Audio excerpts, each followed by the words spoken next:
রাজনৈতিক দলগুলোর ঐক্যে ভাঙন ধরানোর চেষ্টা চলছে বলে মন্তব্য করেছেন বিএনপির মহাসচিব মির্জা ফখরুল ইসলাম আলমগীর। তার দল কোনো বিভাজনে বিশ্বাসী নয় মন্তব্য করে তিনি বলেন, হিংসা প্রতিহিংসার বদলে সবাইকে নিয়েই গণতান্ত্রিক অসাম্প্রদায়িক দেশ গড়ে তুলতে চায় বিএনপি। সোমবার দুপুরে রাজধানীর ডিপ্লোমা ইঞ্জিনিয়ার্স ইনস্টিটিউশনে ঢাকা মহানগর থেকে জিপিএ 5 পাওয়া শিক্ষার্থীদের সংবর্ধনা দেওয়া হয়।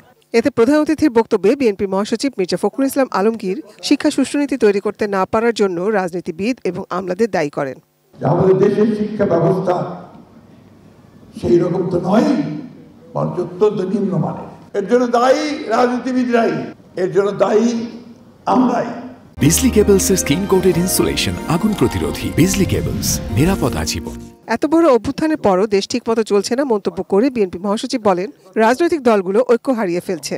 অভ্যুত্থানের পরে এত বড় একটা সুযোগ সৃষ্টি হয়েছে দেশটাকে আবার সুন্দর করবার, সুন্দর করে গড়ে তুলবার, কিন্তু আমরা যখন চারদিকে দেখছি যে আমাদের রাজনীতিবিদরা ঐক্য হারিয়ে ফেলছেন, অনেককে চলে যাচ্ছেন, আমরা চারদিকে দেখছি যে অনেকের সুর।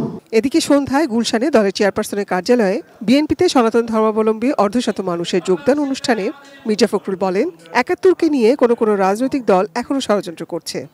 বাংলাদেশি জাতীয়তাবাদ সেই দর্শন নিয়ে আমরা কিন্তু বাংলাদেশে সকল ধর্মের মানুষকে একতাবদ্ধ করার কথা বারবার বলেছি।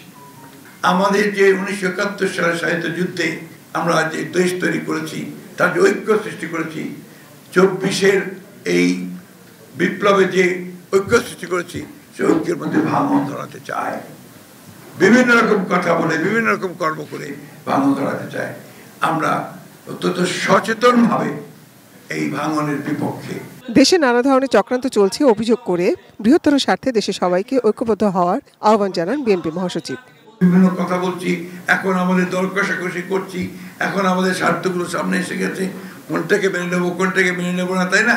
পিয়ার করতে হবে, কেউ বলছে না পিয়ার করা যাবে না।